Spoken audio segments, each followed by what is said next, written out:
Buenos días. Bueno, entonces nos encontramos aquí porque estamos a puertas de iniciar jornada de declaración de renta. Lógico, primero llegan los vencimientos de las jurídicas, pero ya pronto llegan las naturales, ya tenemos que tener listo el panorama, aunque ya la fotografía está, ¿no? Ya la fotografía está, pero no la hemos revelado. Pero ya la fotografía está porque ya el año concluyó, entonces ya lo que fue, fue. Pero bueno, se supone que vamos a determinar las estrategias que vamos a utilizar para informarle al Estado, las personas naturales, qué nos sucedió en materia tributaria en el año 2024. Entonces, para nadie es un secreto que la renta de las naturales ha sido la más afectada con las últimas reformas tributarias. Es decir, se le ha metido la mano para reforzar el impuesto de renta de las naturales, dejando descansar, por decir algo así, a las jurídicas. Las naturales son las que se supone deben contribuir más con las cargas del Estado, porque según los organismos internacionales en nuestro país es al contrario, contribuyen más las jurídicas, entonces por eso la recomendación fue recargarle la mano a las naturales y se supone que es la tendencia que tienen las diferentes reformas tributarias que han presentado los diferentes gobiernos.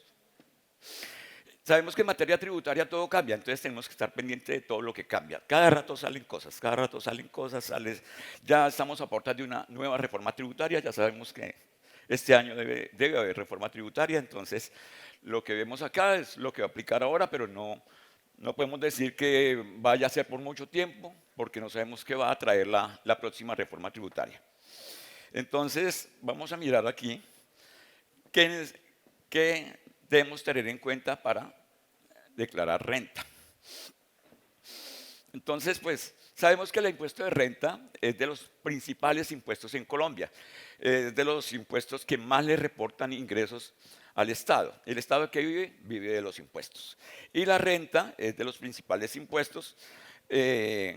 Por tanto, las diferentes reformas tributarias que hacen, cada rato, dedicarle grandes capítulos a esto para, digamos, para que el recaudo sea más eficiente y más amplio. En las naturales tenemos, en la renta de naturales tenemos que se clasifican en residentes y no residentes y por tanto, pues cada una tiene su forma de liquidar el impuesto, incluso tiene su propio formulario. Es importante tener en cuenta si soy o no soy residente. Recordemos que ahorita la gente viaja a toda hora. Con la globalización, la gente entra y sale, la gente cada vez tiene más rentas internacionales, la gente cada vez más invierte en el exterior. Entonces tenemos que tener en cuenta esos aspectos para determinar cómo voy a tributar. Me toca tributar en uno u otro formulario porque ambos son completamente diferentes y tienen implicaciones diferentes, tienen contenidos diferentes. Entonces es importante tener en cuenta la residencia para las personas naturales. Entonces decimos, sucesiones líquidas, donaciones y asignaciones modales. Se define si es o no es residente. Si es residente, tenemos el sistema de cedulación. Y si no es residente, pues tenemos una renta neta a la cual le aplicamos una tarifa. Nos convertimos en residentes por varios aspectos.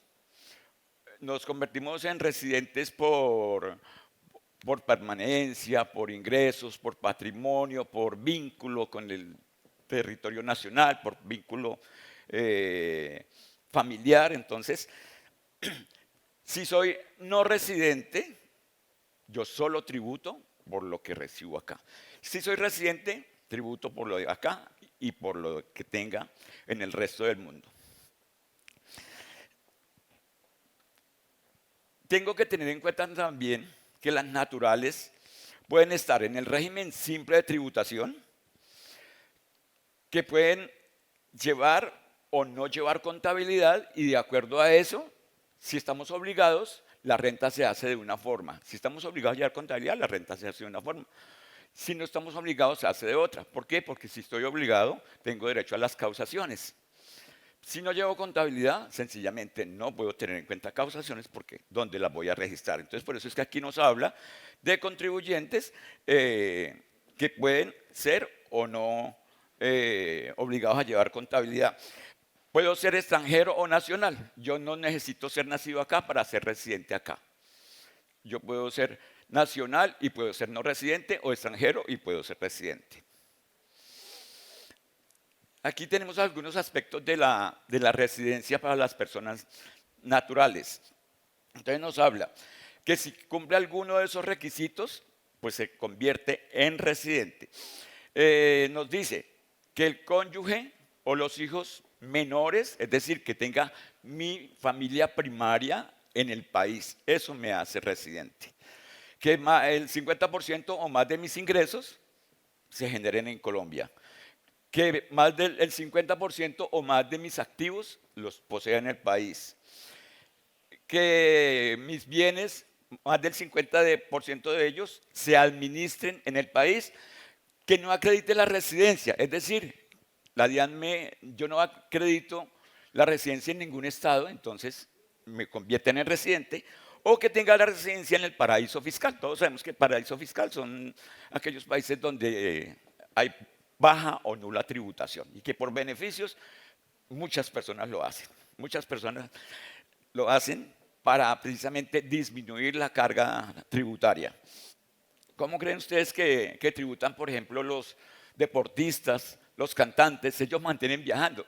Ellos tienen sus asesores internacionales que le dicen cuánto tiempo puede permanecer en un país para tener en cuenta si tiene que tributar o no. Y la mayoría se han visto envueltos en líos tributarios. Entonces, hay que conocer un poquitico de esto y conocer un poquitico de derecho internacional para no ir a pecar por no conocer, digamos, esas reglas que me hacen tributar o no en un país determinado y que me hacen en ocasiones que mi carga tributaria se me eleve demasiado por no tomar medidas a tiempo.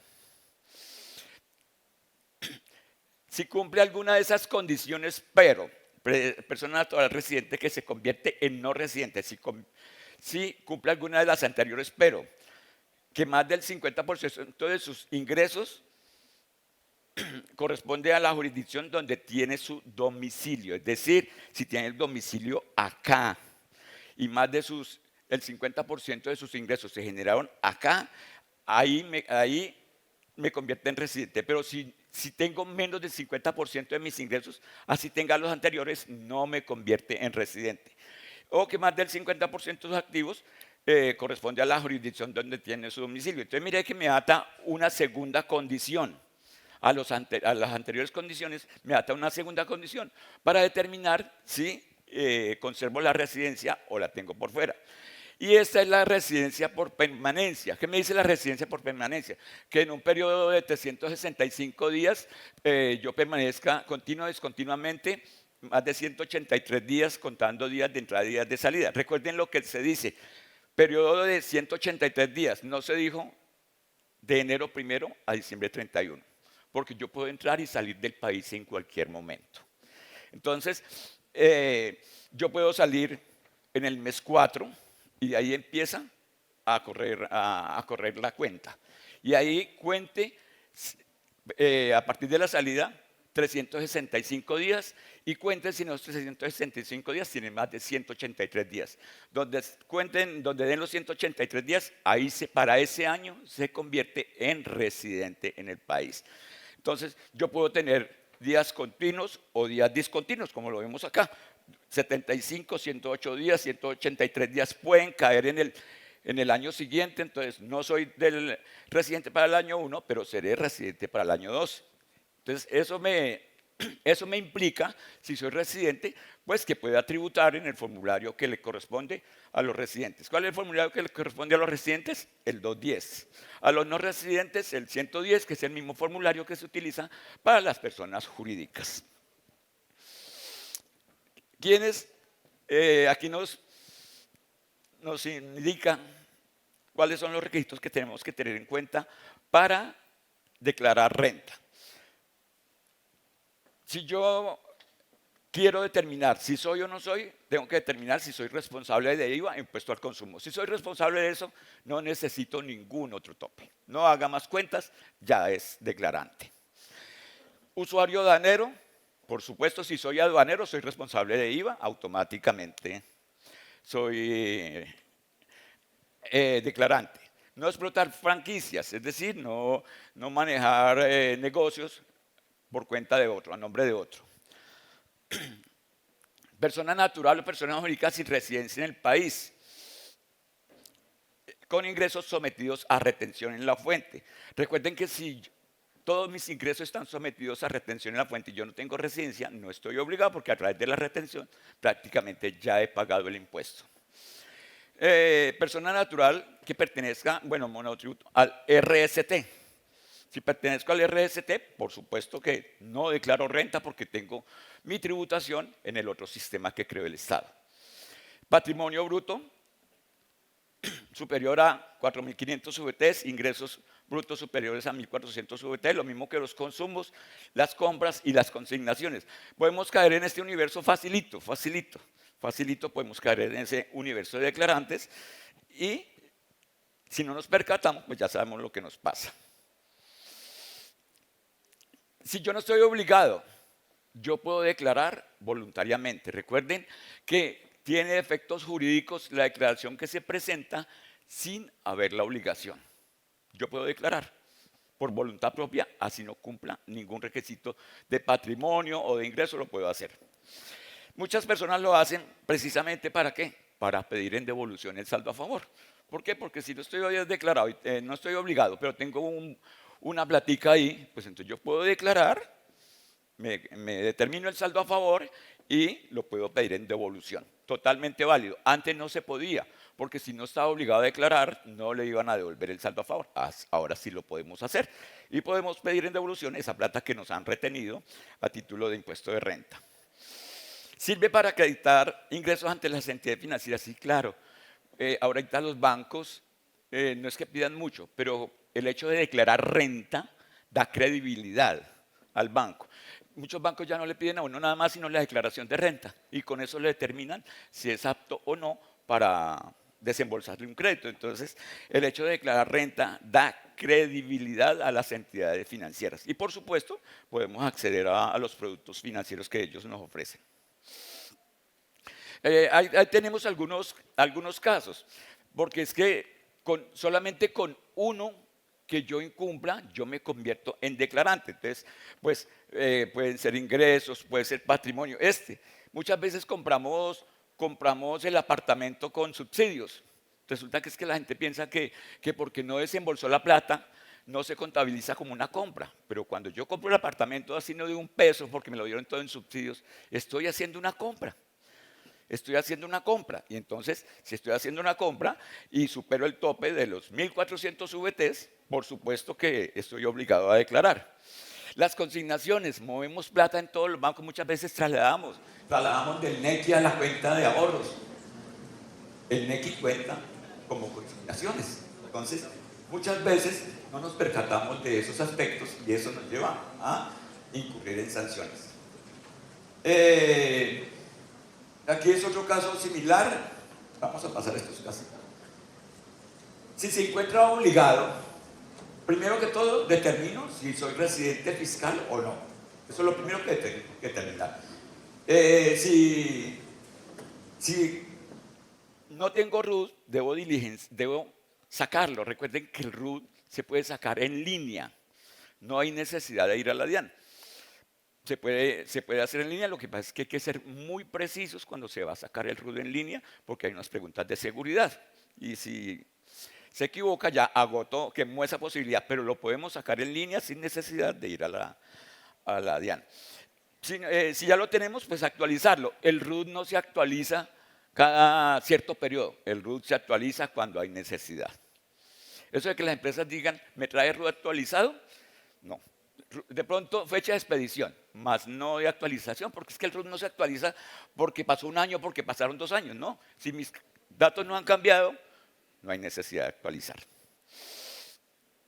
Si eso no es residente, la firma electrónica, eso fue lo mejor que pudo haber pasado. Eso fue lo mejor que nos dejó la pandemia, presentar las declaraciones firmadas, todo hacerlo por internet, porque todo, para nadie era un secreto, todo es suplicio irse para los bancos, diligenciar formularios, bueno, en fin. Se supone recogemos todos los soportes, declaramos y presentamos la declaración. Cuando yo declaro, yo ante la DIAN cumplo dos obligaciones. Una que es formal y otra que es sustancial.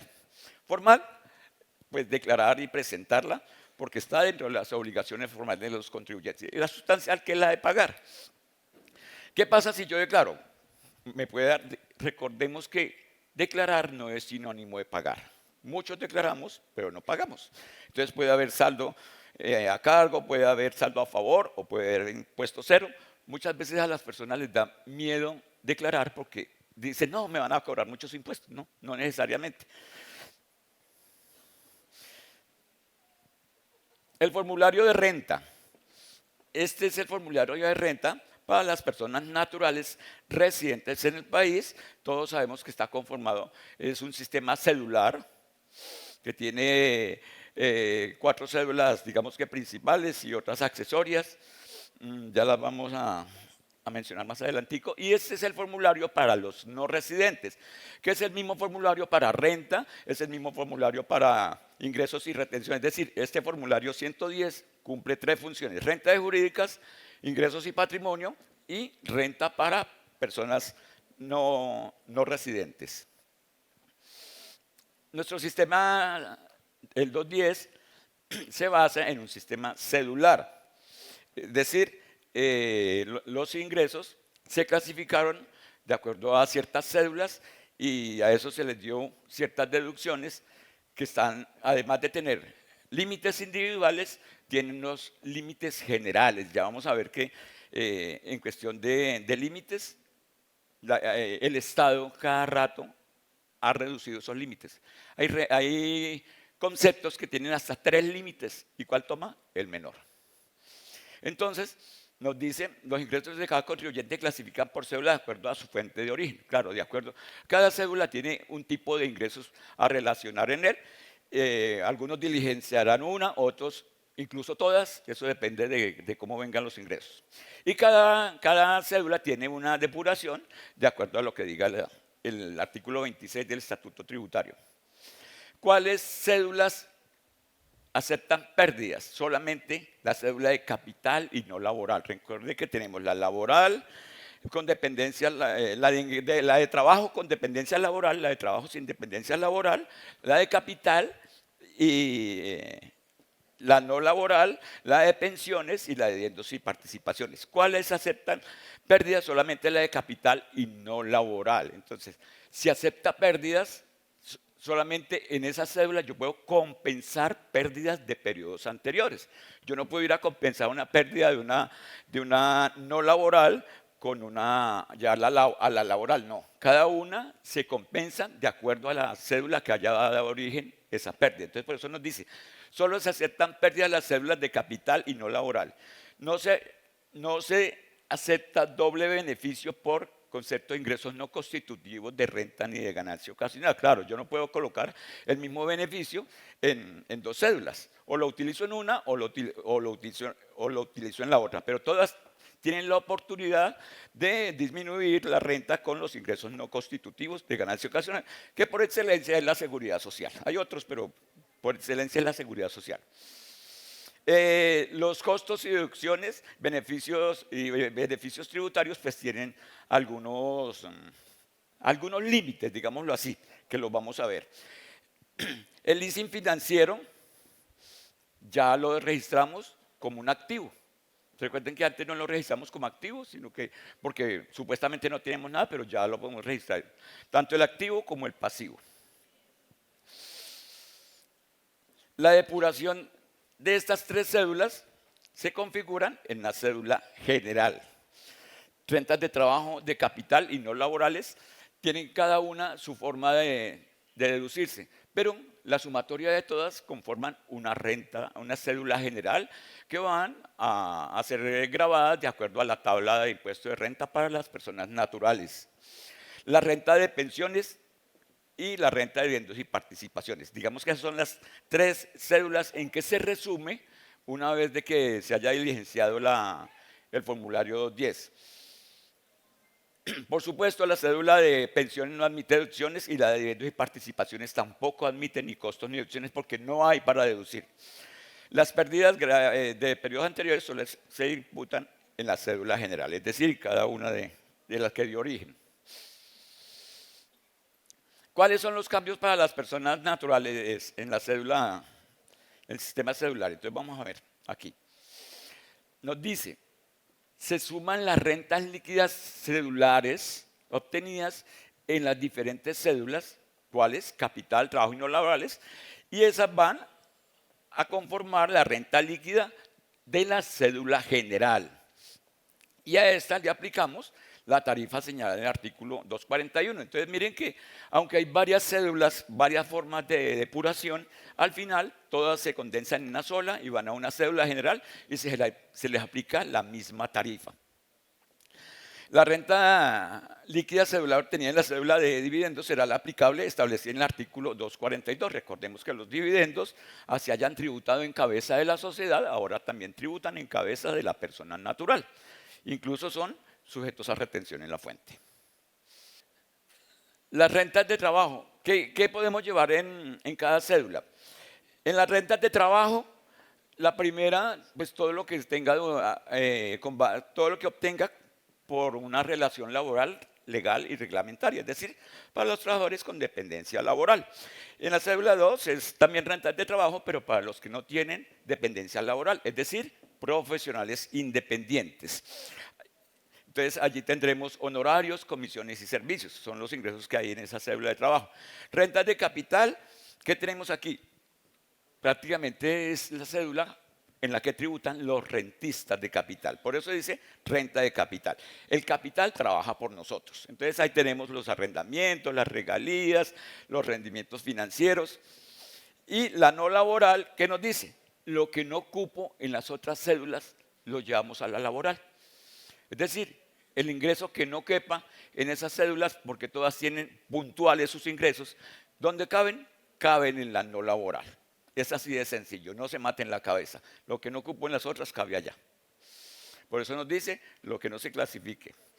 Bueno, y diferentes son ganancias ocasionales, ¿no? Tenemos que identificar las ganancias ocasionales porque eso también digamos que tiene una cédula especial, entonces pues no la podemos llevar allí. Además porque ganancia ocasional es muy diferente a impuesto de renta, o sea, son dos impuestos diferentes, el uno es complementario del otro, pero son impuestos diferentes, tarifas diferentes, entonces por eso tenemos que saber clasificar si es un ingreso normal o es una ganancia ocasional, para ubicarlo correctamente dentro del formulario. Entonces nos dice, se suman los ingresos obtenidos, excepto los de dos y ganancias ocasionales, se le restan los ingresos no constitutivos. Ingresos no constitutivos de renta es lo mismo que decir ingresos no gravados.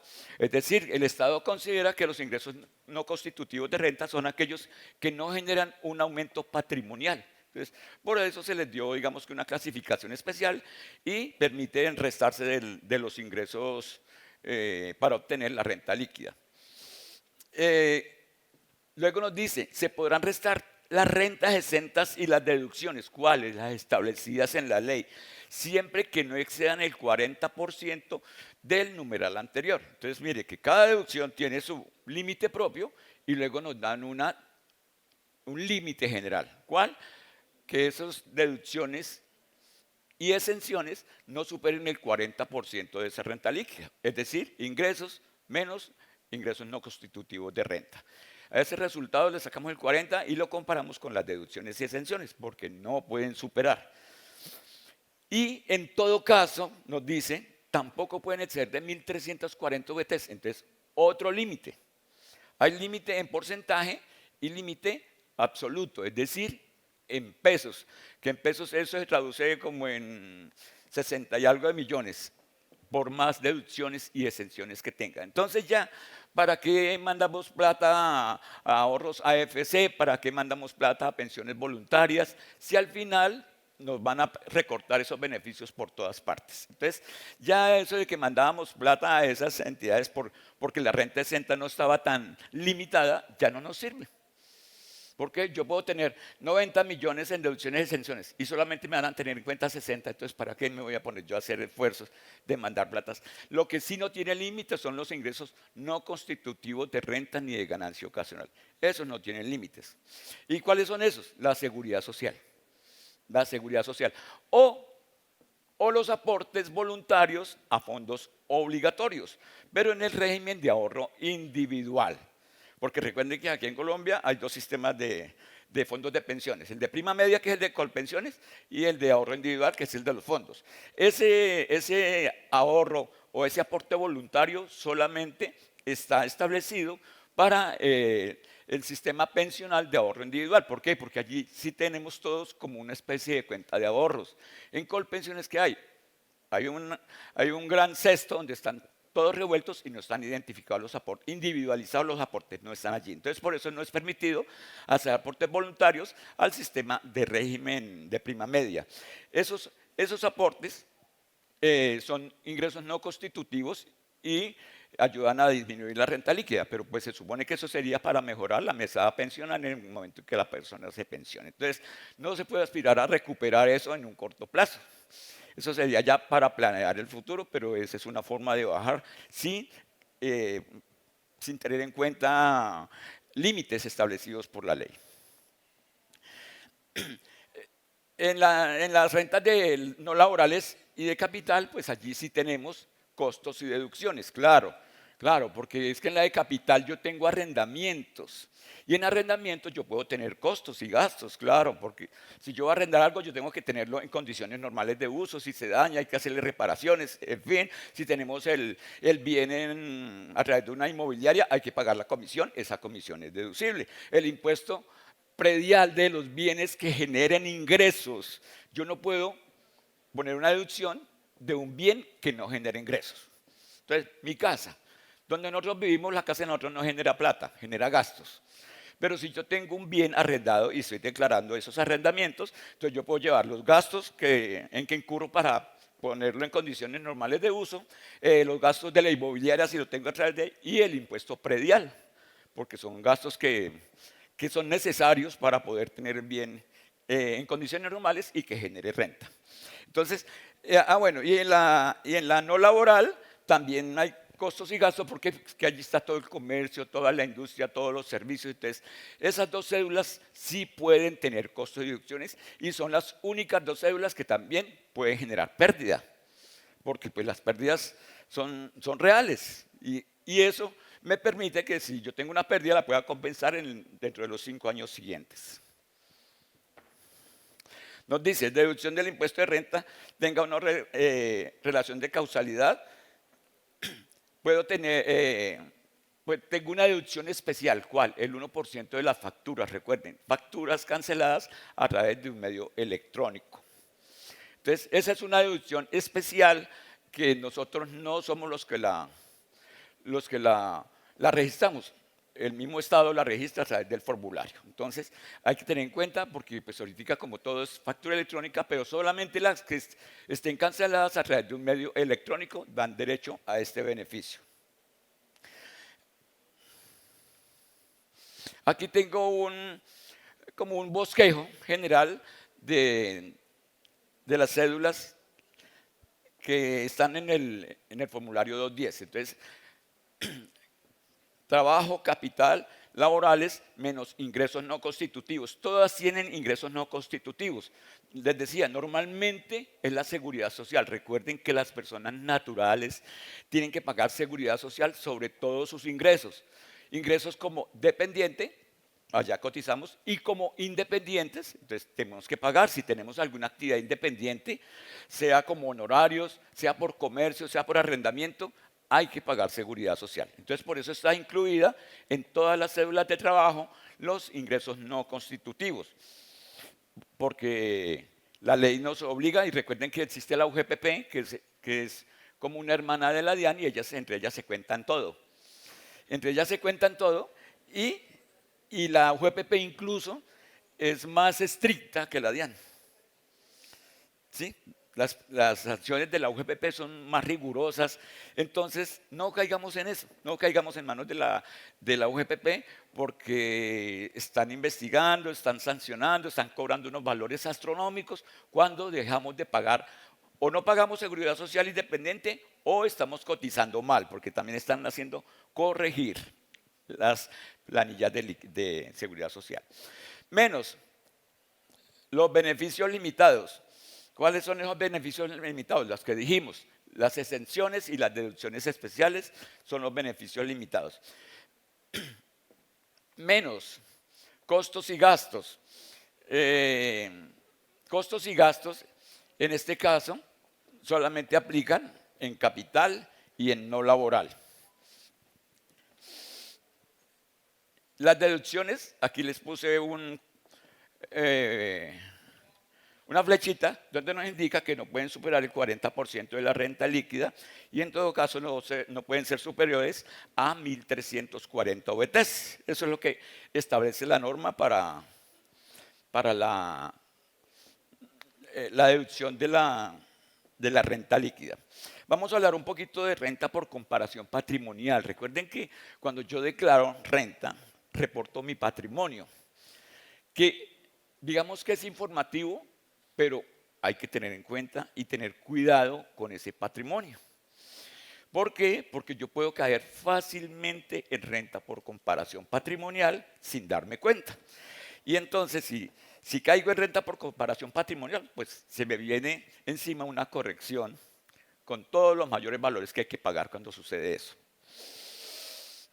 ¿Qué nos dice el artículo 236? Que cuando la suma de las rentas gravables, las rentas exentas y la ganancia ocasional neta resulte inferior a la diferencia entre el patrimonio líquido de un año y otro, es decir, digamos año 1 y año 2.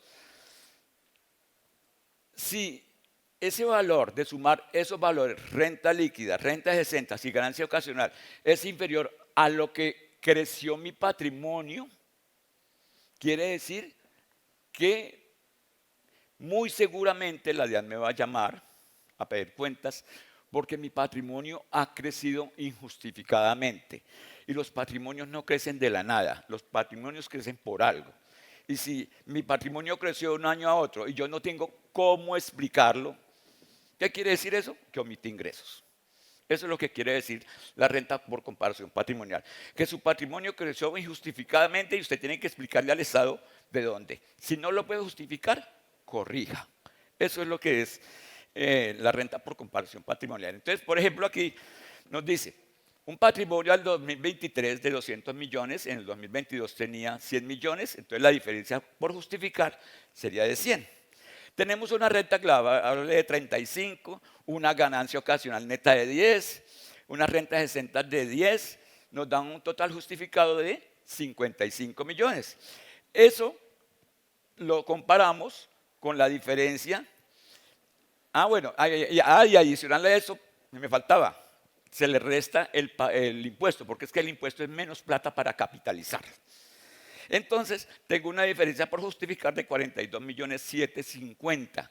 Ahí es donde el Estado me dice, bueno, ¿aquí qué pasó? Explíqueme.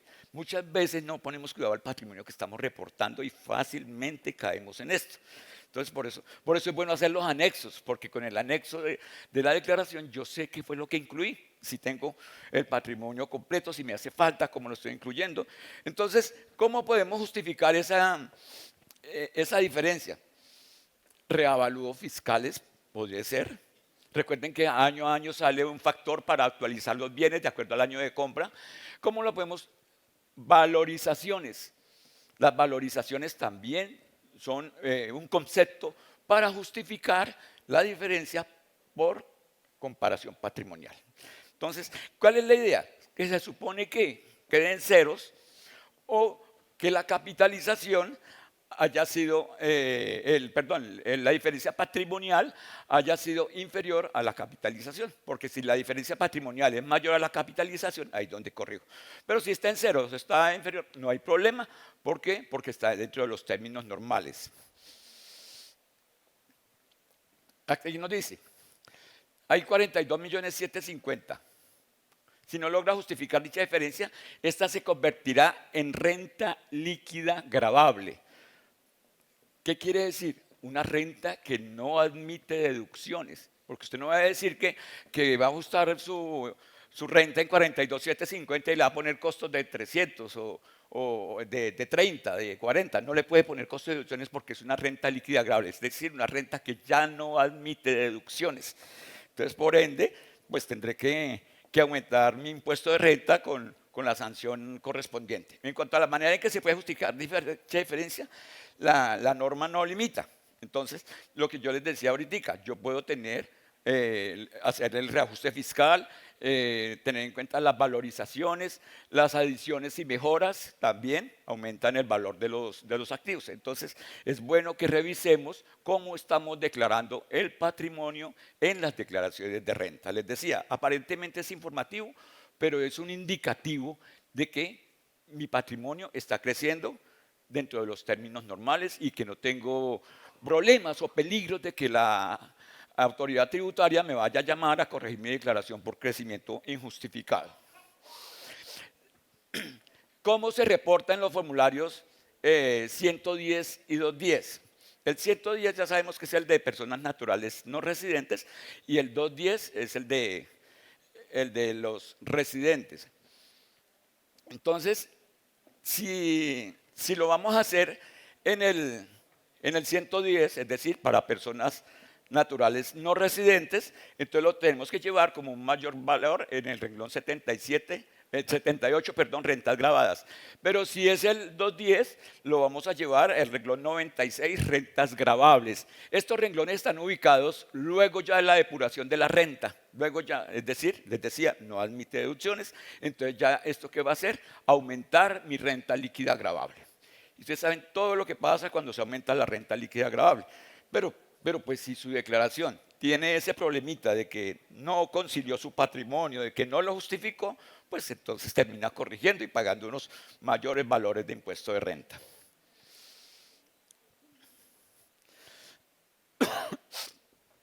Es importante tener precaución cuando se hacen las declaraciones de las naturales. ¿Por qué? Porque en el momento de hacer el cálculo del patrimonio de un año a otro, tenemos que tener en cuenta y hacer la conciliación de las rentas con el patrimonio, para evitar sorpresas, porque si nosotros no lo hacemos, la DIAN sí lo hace. La DIAN sí lo hace y la DIAN tiene programas de fiscalización en renta por comparación patrimonial. Y eso no es difícil de detectar, es muy fácil, entonces debemos tener cuidado con eso.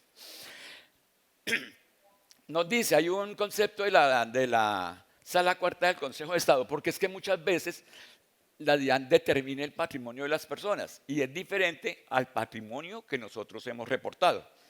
Entonces, ¿qué nos dice? Que la comparación patrimonial no se puede hacer con base en el patrimonio que calcule la DIAN, sino tiene que ser con base en el patrimonio declarado por las personas. Ya la sala lo conceptuó porque la DIAN estaba haciendo eso. Entonces, si ellos determinan un patrimonio más alto, pues inmediatamente voy a caer en renta por comparación patrimonial. Entonces, no se debe hacer la comparación con el patrimonio que determine la DIAN, porque puede ser superior y nos puede hacer caer en esa renta por comparación patrimonial. Entonces, siempre debe ser sobre el patrimonio que está declarando el contribuyente. Y vamos a hablar un poquito de ganancias ocasionales. En conceptos de ganancias ocasionales, pues hay varios. Está la venta de activos fijos poseídos por más de 2 años. Recuerden, debo tener en cuenta esas fechas de compra y de venta. No es lo mismo impuesto de renta a ganancia ocasional. La ganancia ocasional tiene una tarifa fija. La renta es una tabla, entonces es una tabla progresiva. La ganancia ocasional es una tarifa fija para todos los conceptos, excepción loterías, rifas y similares. Entonces, si yo voy a vender mi casa y la tuve por 2 años o más, ganancia ocasional. Si yo la tuve por menos, o el carro, pues no es ganancia ocasional, sino que será renta y lo llevaré a la cédula no laboral. Las herencias, legados y donaciones. Recuerden que eso es normalmente cuando una persona fallece y deja sus bienes, pues eso les corresponde a unos herederos.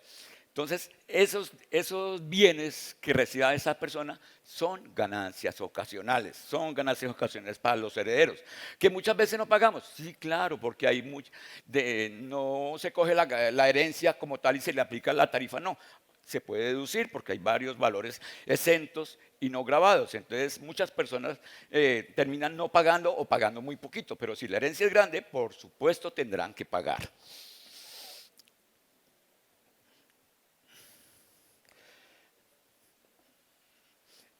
Aquí estamos hablando un poquito del valor fiscal de los bienes, pero bueno, sigamos con ganancia ocasional mejor. Entonces, ¿qué otra ganancia ocasional? Los seguros de vida. Las indemnizaciones por seguro de vida también son ganancia ocasional. Recuerden que los seguros de vida, cuando uno compra un seguro de vida, le piden que dé los nombres de los beneficiarios. ¿A quién le va a quedar ese seguro de vida en caso de siniestro? ¿Cuál es el siniestro? Morirse. Entonces, y ahí puede ser tanto familiares como particulares, porque ahí no es como las herencias que sí tienen que ser a los familiares consanguíneos. En los seguros de vida yo puedo dejar de beneficiario a cualquier persona. Y entonces esa persona que reciba esa plata está recibiendo una ganancia ocasional.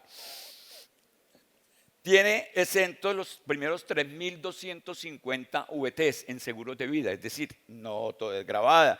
Si lo que recibe excede ese valor, sobre ese exceso es que vamos a pagar.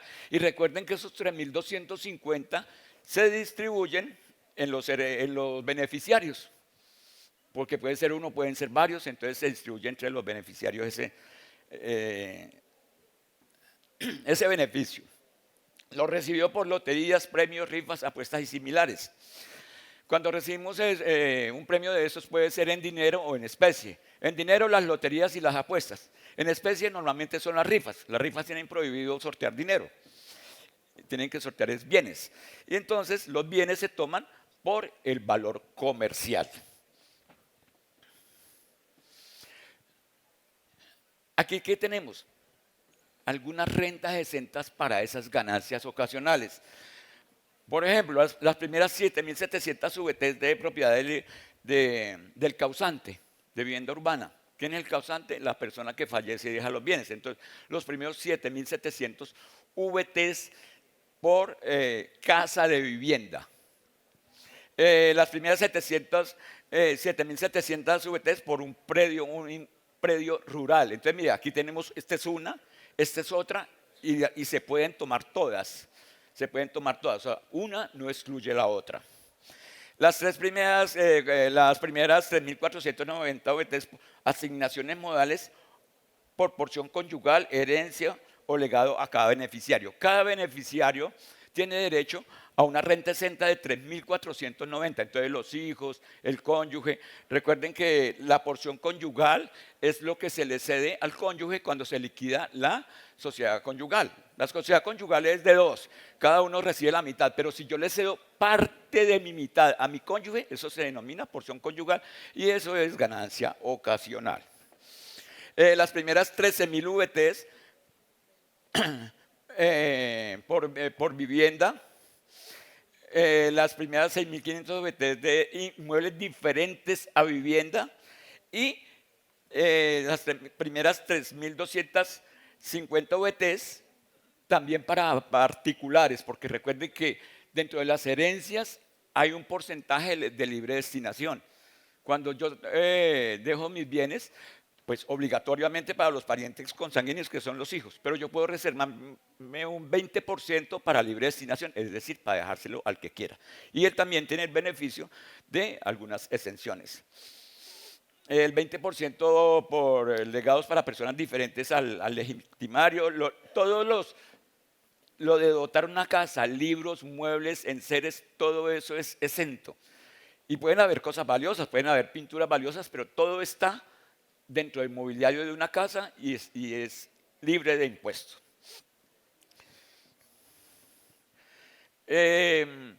Las primeras, si nosotros vendemos la casa y queremos evitar la ganancia ocasional, las primeras 7.500 VTs de la vivienda, pero siempre y cuando destine eso para compra de vivienda o para pagar el crédito de vivienda o lo meta en una cuenta AFC, es decir, vivienda por vivienda. Ahí, en ese momento, ¿qué? No paga ganancia ocasional. Pero dice que aplica solo para viviendas cuyo avalúo catastral sea mayor o igual a 15.000 VTs. Menor o igual, perdón. Las primeras 5.000 VTs de la utilidad en la casa de la vivienda de habitación, si el producto se deposita en cuentas AFC o se destina para comprar otra vivienda. Las tarifas hasta el 22 estuvieron en el 10%, subieron al 15% desde el año 2023, con excepción de loterías, rifas, apuestas y similares, que está en un 20%.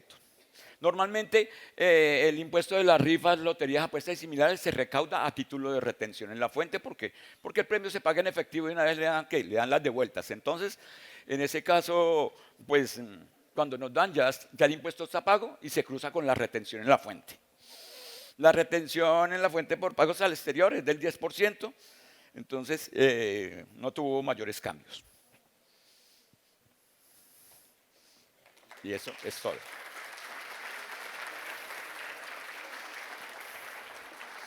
¿Habrá preguntas? De esa manera termina la conferencia Renta Persona Natural. No sé si alguno tendrá alguna pregunta que resolver, alguna duda o inquietud.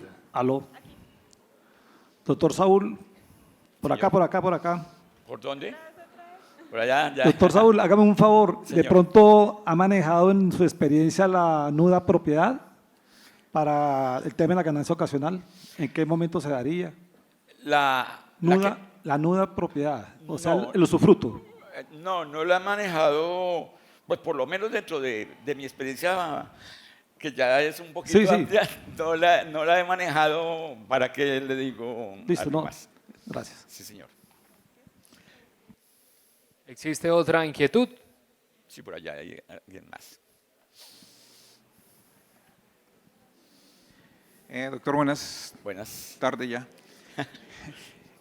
Tengo una inquietud. señor. Hay una situación donde hay una renta donde que para ese año él obtuvo una pérdida fiscal del año, pero arrojó saldo a favor. ¿Cuál es el término de firmeza de esa declaración? ¿La de la pérdida fiscal o la del saldo a favor? Imagine que eso es dejarle la puerta abierta a la DIAN hasta 12 años. Hasta 12 años puede llegar. ¿Por qué? Porque como las pérdidas se compensan en 5 años, entonces hasta que usted termine de compensar, primero que todo sabemos que son 3 años, ¿no es cierto? El término de firmeza de las declaraciones, si es oportuna, de acuerdo a la fecha de vencimiento, y si es extemporánea, de acuerdo a la fecha de presentación. Y si tengo pérdidas fiscales, pues entonces ya no son 3, sino que hay que subirle esos 5 años. Y si tienes saldo a favor, entonces es más extensa la firmeza para las que tienen pérdida que para las que tienen saldo a favor. ¿Por qué? Porque como las pérdidas, el Estado determina que las compense en 5 años, entonces el término es más largo que para las de saldo a favor, porque las de saldo a favor, la firmeza es 3 años después de la solicitud de devolución o compensación. Mientras que para las pérdidas tiene los 3 años más los 5 años de compensación. Entonces, mire que se nos va mucho más larga si tenemos pérdida fiscal. Nosotros tenemos que analizar si vale la pena o no vale la pena dejar una pérdida fiscal en una declaración de renta. ¿Por qué? Por lo que les acabo de decir. Porque dejarle la puerta abierta, si muchas veces en 3 años nos vuelven trizas, imagínense lo que nos puede suceder en 10, 12 años. Entonces, no es no dejar la pérdida fiscal, pero es evaluar si vale la pena o no vale la pena liquidarme la pérdida fiscal. ¿Por qué? Porque es un peligro, así de sencillo, es un peligro y cada año que queda en firme una declaración es un descanso más para los contadores, ¿no es cierto? Ya con esta ya no pasó nada. Entonces, en ese orden de ideas, pues cada uno verá, pero consideren si dejan o no dejan pérdida fiscal en una declaración de renta. Se realiza la última pregunta. Buenos días. Buenos días. En cuanto a la renta por comparación patrimonial, cuando el aumento se da por el avalúo catastral, ¿nuestro soporte es el predial? Correcto. Correcto. ¿Por qué? Porque dentro de esas justificaciones que tenemos están las valorizaciones y está el reajuste fiscal, ¿no es cierto? Entonces la DIAN me puede decir en el ejemplo que teníamos, usted le quedaron 42 millones por soportarme. Entonces yo puedo mirar ahí los aumentos del predial, lo que tú dices, o puedo mirar el reajuste fiscal de acuerdo al año de compra y a unos factores que expide la DIAN cada año para hacer digamos que la actualización del valor. Entonces, por supuesto que sí, con eso podemos justificar el aumento patrimonial.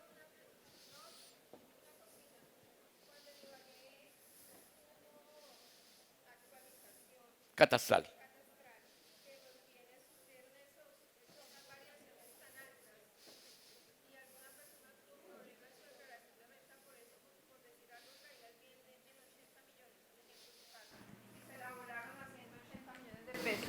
Usted ya tiene, ya acabó.